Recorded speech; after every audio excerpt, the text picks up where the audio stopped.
personne. Oh, Aponi qui est longi, qui est au Sara, oh, Jisona, il a choisi personne. Aponi qui m'a dit pour l'accent anglais. Non. Nous trouvons et malheureusement, pour voir quel niveau de la promiscuité quand il s'est de ça la bourse de dit compétition, mais concours et bourse de dit.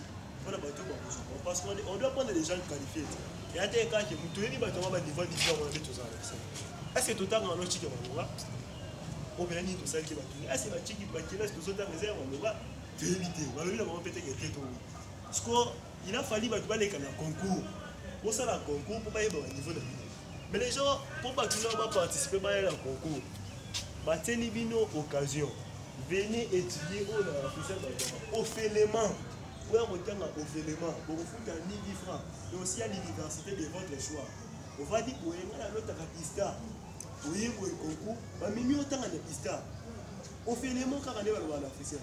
Mais malheureusement, il y a eu combien de personnes? 8 participants. Association, ceux qui connaissent tout ça vont complet. Nous sommes plus de 20 en réalité. Membres association. Tout ça tellement donné. Tout ça. On a diplôme de l'université pour problème. On a de la famille. On a aussi des relations. On va faire un diplôme universitaire. Mais tout ce qui est mission, c'est ça. On a quand même passé outre. Tu peux essayer de au cara et là on peut tout ce qui est tout slalomé, tout zigzagué. Et là on peut les avoir au serpentier. Tout qui m'a mis sur le replace ça. En fait, pour c'est il y a eu que 8 participants. Et dans 8 participants, concours pour être vrai, nous tous à Zouanété. C'est pas moi qui ai corrigé, qui l'ai fait une question. Encore moi pour famille. On a pris les gens. Pour passer la dissertation, un professeur de dissertation dans le collège mon pasteur, il a corrigé, il a corrigé. À corriger, il a trouvé que vous avez 8 ans de dissertation. Dans le cadre de la géographie, je pense que c'est culture générale. Merci. La culture générale, ça dit que nous avons une été. Non, quand tu as eu autour de la scène, mais le coup là, tu as organisé qui pour promouvoir les jeunes, on a quand même pu prendre les gens qui ont 8 ans. Ceux qui vont mettre à Cannes, on va mettre à la délibération. On sera premier, deuxième, mais un moment, il y a meilleur Bernard. On va mettre RD ça y est bien. 2015, RD7, il y a un meilleur Bernard. En fait, les mêmes. On a 8 participants, aucune réussite. Aucune personne n'a réussi à venir avec eux pour participer. Mais vu que on a dit prendre des gens, on a 8 quand même. Et il y a eu 2 personnes. On a pris 2 dans les 8. La mission des hommes, les 2 personnes en question. Malheureusement, bah, été. On dit, nous, c'est pas congolais.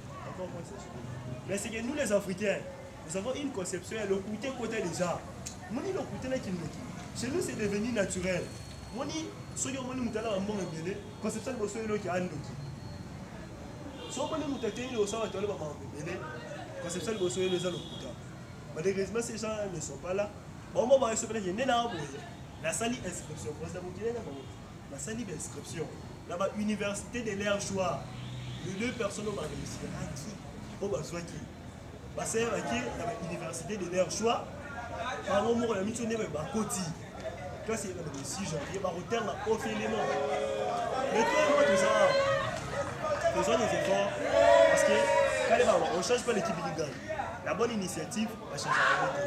Comme l'ADM a pensé d'organiser cette année, l'année prochaine, on va organiser une ressource.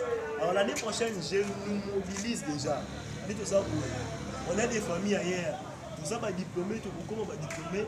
Je ne vois pas qu'il y ait tout comme des difficultés financières. Mais il y a des réalités de la vie comme ça. C'est inévitable. Et comme il y a moins soit tu fouilles la réalité, ou comme il y a un soit on dit la réalité. Alors l'année prochaine, quand on va organiser, tout est ébélé pour que nous participons en fait à la chose et que nous bénéficions nous-mêmes. C'est dans notre intérêt. Nous allons organiser un bourse. Mais malheureusement, on organise une séance de bourse de 8 participants. 8 participants dont les réussites.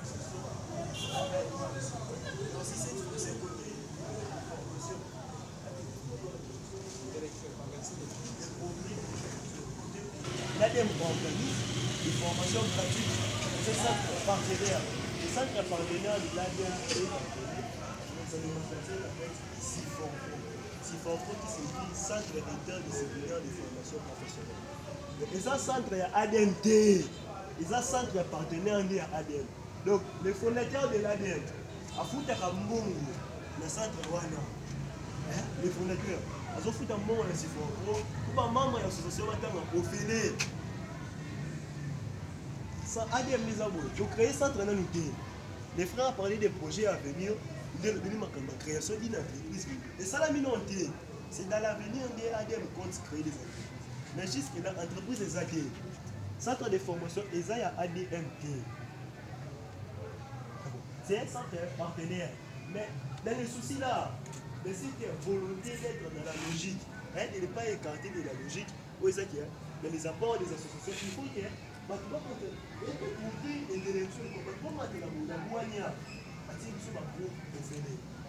bizarrement, je ne sais pas. C'est sur les communes la plus intelligente de la RDC, mais de la ville de Kinshasa. Là-bas, sans trop tout ça, il y a des gens qui ne sont pas membres des associations, de l'association ADN, mais il y a quand même plus de 500 francs. Ils ont vu que les centres ne nous appartiennent pas. Ceux qui ne sont pas de l'association, ailleurs, il y a 500 francs, voilà l'information. Il y a français, alphabétisation et consomme. Il y a 500 francs comme dans tous les centres normaux. Mais nous qui sommes là, ils ont refait. C'est là, ils ont dit, non, c'est tout à l'heure, non, mais est-ce que les gens pour les offrir? Toi, tu viens, au moins, on a un daf pour oyer colis au fêlé. Mais on continue à nous tourner au fêlé parce que c'est quelque chose en fait. Mais bizarrement, on se retrouve comme ça. Il y a peu de membres de l'ADN. Au moins, c'est de dire. Au moins, nous ne sommes pas dans les temps où il y a tout ça amadoué en fait. Amadoué, c'est caressé. Tout le monde n'aime pas tout. Au moins, il y a ADN, ils ont avancé. Qu'on se dise la vérité. Tout ça, la terre. Différence à part l'association. Ceux qui te quittent à la manière, est-ce que nous allons développer? D'abord, pour tout comme un pays, parce que les sujets, c'est un pays. Mais pour comme un pays, il faut qu'il y ait d'abord le niveau social. Le Toubani, on a dit c'est ça. Ou bien non, la quartier, ou bien la venue de la peut-être de la vie. Tous ceux qui ont pour venir ici, si de ce côté, il faut retourner pour y avoir. Donc, on a un siècle vicieux pour quitter le moment où on est le son de la pays. Mais qu'est-ce qu'on fait? Donc, on fait tout sauter ma Jackie-Chan. On propose rien du tout. Alors que nous avions dit que l'asile est français, on ne devrait pas l'association, la décision est partagée. Les décisions sont partagées. Membres de l'UCI, fondateurs de l'UCI, les bureaux sont analysés. C'est comme ça en fait. La fondation est pas ici, on n'impose pas des idées. Deuxième point, ça qui va formation gratuite. Formation gratuite. Je vous invite. Toya. Domi pour sa télé, il y a un cannabis au thé.